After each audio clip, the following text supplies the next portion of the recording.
안녕하세요. 즐거운 라디오입니다. 오늘도 제 방송을 들어주셔서 진심으로 감사드립니다. 바쁘시겠지만 좋아요, 알람, 구독, 댓글 한 번씩 꼭 부탁드립니다. 자, 오늘의 주제, 중국 화웨이 미국 때문에 15일부터 반도체 공급 전격 차단, 점유율 나락으로 스마트폰 시장 퇴출 시작, 삼성 초유의 반사이익이라는 주제로 여러분들과 한번 이야기를 나누어 보려고 합니다. 미국이 중국 통신기업이죠. 이 중국 화웨이에 대한 추가 제재가 15일 발효됨에 따라 삼성전자 그리고 SK하이닉스 등 국내 메모리 반도체 기업도 결국 영향을 받게 되었습니다. 우선 8일 반도체 업계에 따르면 삼성전자와 SK하이닉스를 비롯한 글로벌 반도체 업체들은 15일부터 화웨이의 반도체 공급을 사실상 중단하게 되는 것이죠. 그 이유는 미국 상무부가 지난달 17일이죠. 화웨이에 대한 추가 제재로 미국의 장비와 소프트웨어, 설계 등을 사용해 신규로 생산하는 이 반도체를 미국 정부의 사전 승인 없이 화웨이에 공급하지 못하도록 한 것이 오는 15일부터 발효가 되기 때문입니다. 며칠 안 남았죠. 아시겠지만 현재 사실상 반도체 시장에서 설계 소프트웨어부터 시작해서 생산 장비까지 이 미국의 기술이 포함되지 않은 분야는 거의 없다고 보셔도 무방합니다. 없어요. 없다고 호언장담 제가 할 수 있습니다.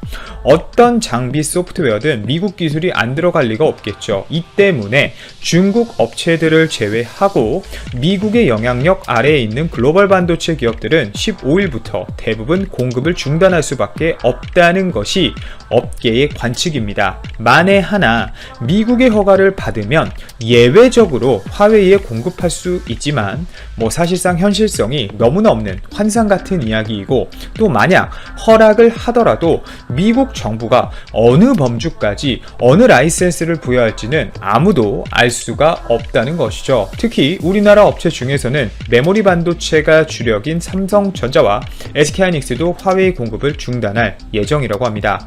우선 화웨이는 현재 삼성전자의 5대 매출처 가운데 한 곳이고, SK하이닉스 역시 화웨이가 매출 전체에서 10% 수준의 정도를 차지하는 판매처로 알려져 있습니다. SK하이닉스에게 굉장히 큰 고객이라는 것이죠. 특히 메모리 반도체에 이 주력을 하고 있는 SK하이닉스는 결국 좀 더 단기적 타격이 클 수밖에 없을 것이고, 우리나라 업체들 뿐만 아니라 단기적으로는 이 글로벌 반도체 업체들과 함께 중국과 엮여있는 국내 반도체 회사들도 타격이 분명 예상이 됩니다. 우선 미국에게 된통 당할 수는 없었는지 화웨이는 최근 미국 추가 제재를 앞두고 상당량의 반도체 재고를 확보한 것으로 전해집니다. 최근 D램 현물가가 갑자기 상승하는 이유 가운데 하나도 화웨이가 D램을 비롯한 반도체를 대거 사들여 재고량을 극대화하고 있기 때문이라는 게 업계의 분석이고요. 그러나 반도체와 관련된 입장에서 장기적으로 우리가 생각을 해보면 단기적인 앞서 말씀드린 리스크들은 분명 생겼지만 사실상 큰 영향이 없을 확률도 매우 큽니다. 우선 화웨이가 반도체 조달을 하지 못해서 스마트폰 생산을 중단하면 오포, 비보, 샤오미 등 다른 중국 업체들이 반사이익을 얻게 돼서 판매가 늘어날 수 있기 때문입니다. 중국 같은 경우는 아시겠지만 자국 스마트폰 사용을 굉장히 독려가 아닌 강요를 하고 있죠. 말이 좀 웃기긴 한데 맞아요. 강요를 하고 있습니다. 미국과 중국의 관계가 최악이었던 작년 기준 애플 스마트폰을 쓰면 안 좋은 상황을 만들어내는 등 화웨이 제품 사용을 아주 적극적으로 밀어붙이기도 했었죠. 지금도 그렇고요. 이런 나라가 화웨이 판매량이 줄어들면 당연히 다른 중국 기업 스마트폰을 밀 수밖에 없을 겁니다. 절대적으로 자국민 시장이 엄청나게 크기 때문에 똑같은 행동을 할 것이고 절대 놓칠 수 없는 시장이란 거죠. 자연스럽게 중국 스마트폰 생산량은 또 올라갈 수밖에 없을 것이고, 화웨이를 제외하고 말이죠. 이에 따라 우리나라 메모리 반도체를 다시 찾을 수밖에 없는 그런 상황입니다. 또 글로벌 스마트폰 시장에서 이 프리미엄급 스마트폰의 경우 화웨이의 추격을 받는 삼성전자 입장에서도 스마트폰 점유율을 오히려 그 격차를 더욱 벌릴 기회가 될 수 있습니다. 특히 이 스마트폰 부분에서 미국의 제재가 꽤 효과적이라는 것을 알 수 있는 정보가 있습니다. 미국의 여러 제재에도 꿋꿋이 버티던 이 화웨이가 드디어 본격적인 제재 악영향을 받기 시작했거든요.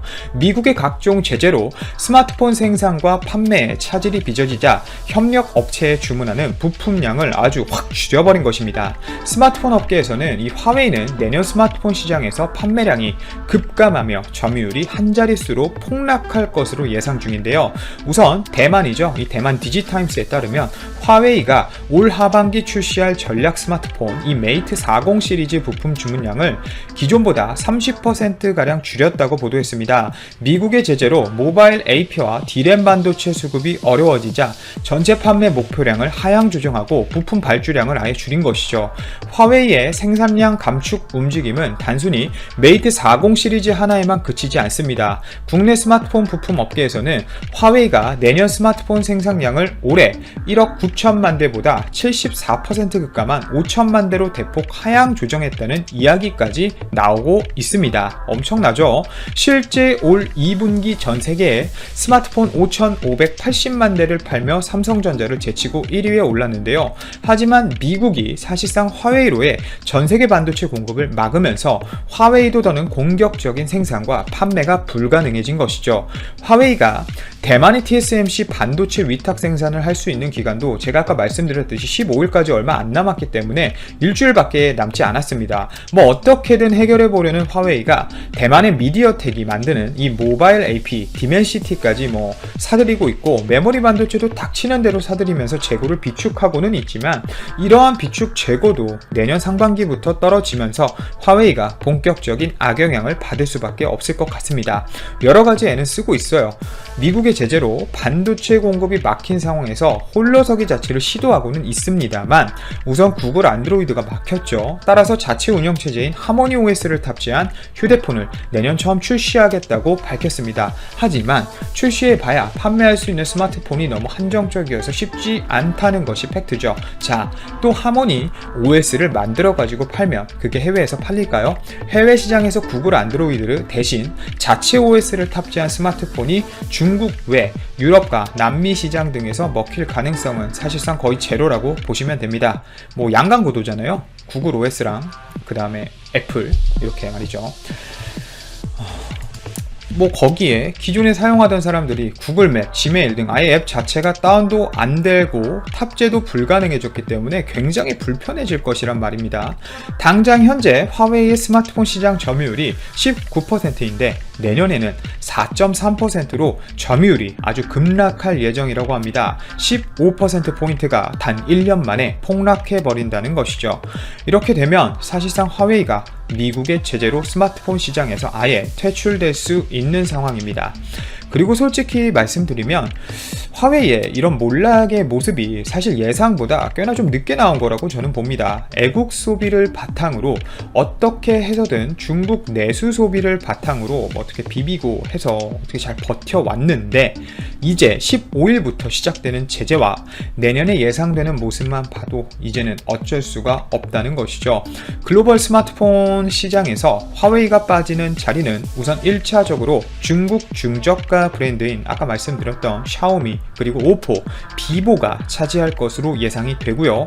아까 말씀드렸듯이 중고가 스마트폰에서는 이제 삼성전자와 애플의 반사이익이 예상되는데요. 애플 같은 경우는 중국 시장에서 또 상황이 안 좋게 변할 가능성도 매우 높습니다. 화웨이가 이렇게 막 폭락하게 되고 지금 뭐 직원들한테 월급의 25%를 최소 자사주를 매입하라는 공격적인 메시지까지 보내고 있을 만큼 경영 상황이 안 좋아질 것으로 예상이 되는데요. 이렇게 되면 아무래도 중국의 수장이죠. 이 시진핑이 가만히 있지 않겠죠. 중국 반응도 분명 궁금해지는 대목입니다. 정말 엄청나게 이 경제 전쟁이 더욱더 커질 수 있을 것이라고 저는 생각도 돼요. 어찌되었건 우리나라에게 큰 여파가 오질 않길 바라며 이만 방송 마치도록 하겠습니다. 오늘도 제 방송을 들어주셔서 진심으로 감사드리고 이만 방송 마치도록 하겠습니다. 방송이 도움이 되셨다면 좋아요, 알람, 구독, 댓글 한 번씩 꼭 부탁드립니다. 감사합니다. 북한이 대남전단 인수의 사진을 공개하고 주민들을 향해 응전을 촉구하고 나서면서 군사행동도 조만간 이어질 것으로 관측됩니다. 아직 특이 동향은 포착되지 않고 있지만 북한이 군사적 긴장을 대폭 끌어올릴 경우 한미 군당국도 이에 상응하는 조치를 취할 것으로 보입니다. 대북 전단 살포를 문제 삼으며 연일 대남 비방을 퍼붓고 있는 북한이 20일 평양 북중 정상회담 1주년을 맞아 관련 영상을 재방송하며 대대적인 보도를 하는 등 북중 간 우호 관계를 과시하는 행보를 보였다. 북한은 6일 남북공동선언 20주년을 맞은 한국에는 개성 남북공동연락사무소 폭파와 남조선 것들 등 막말, 문재인 대통령의 얼굴에 담뱃재를 부은 대남 비방 전단 살포 계획을 전했다. 노동당 기관지 노동신문은 이날 게재한 사회주의 한 길에서 더욱 굳게 다져지는 조중친선이라는 제목의 논설에서 지난해 6월 20일부터 이틀간 평양에서 열린 김정은 국무위원장과 시진핑 중국 국가주석의 회담을 조명했다.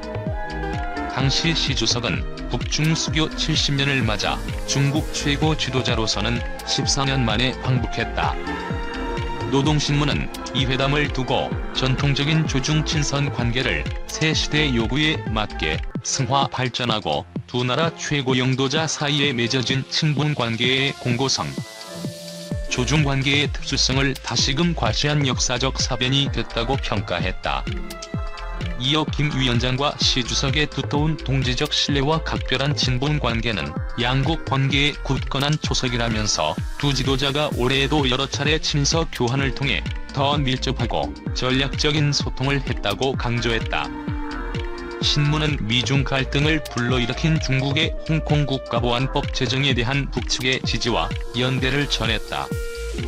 또 중국도 적대 세력들의 압박 속에서도 사회주의 강국 건설을 위해 분투하는 우리의 힘찬 투쟁을 적극 지지하고 있다고 소개했다.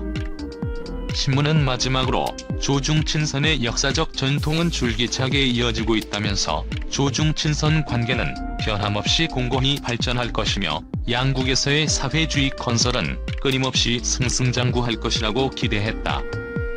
북한 주민들이 시청하는 조선중앙TV도 이날 저녁 평양 북중 정상회담 영상을 재방송했다.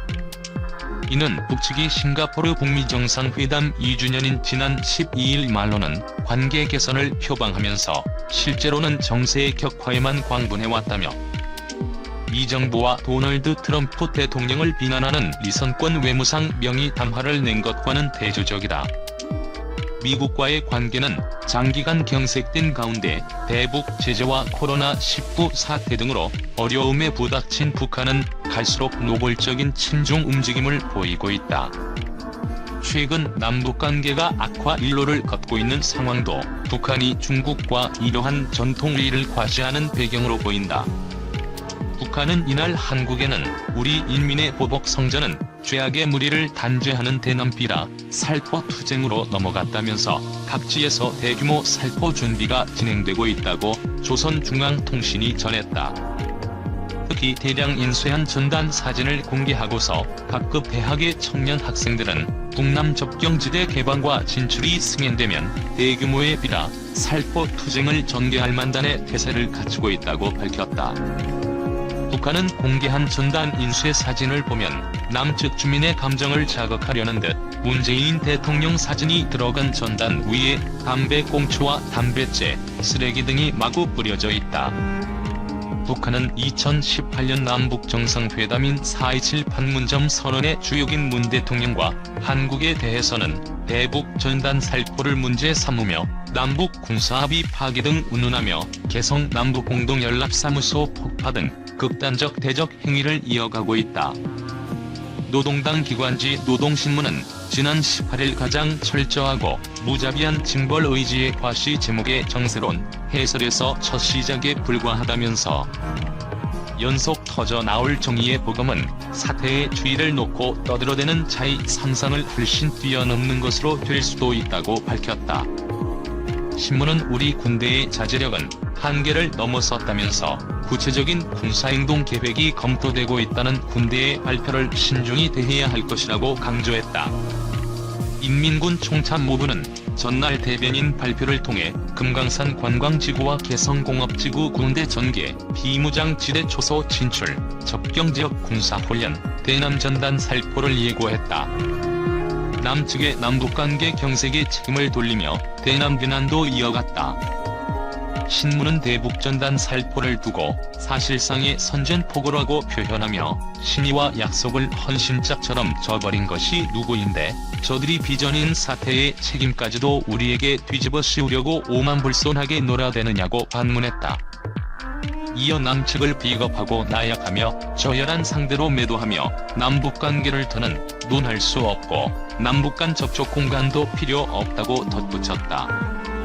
지난 17일에는 북한 김정은 국무위원장의 여동생인 김여정 노동당 제1부부장이 철면피한 강언이설을 듣자니 역스럽다는 제목의 단화에서 문재인 대통령의 6.15 선언 20주년 행사 영상 메시지 등에 대해 자기 변명과 책임 회피, 뿌리 깊은 사대주의로 점철됐다고 평가절하했다. 또 남북 갈등의 직접적인 단초가 된 탈북민 대북전단 살포와 남한 정부의 묵인을 재차 주장하면서 변명과 술수로 번복된 미사여구라며 문 대통령의 남북관계 교착 진단 분석에 대해 철면피함과 뻔뻔함이 묻어나오는 궤변이라고 비판했다. 김 제1부부장은 문 대통령이 축사 당시 고김대중 전 대통령의 넥타이를 빌려 착용한 것까지 거론하며 상징성을 애써 부여하려 했다는데 내용을 들어보면 새삼 혐오감을 금할 수 없다고 직격탄을 날렸다.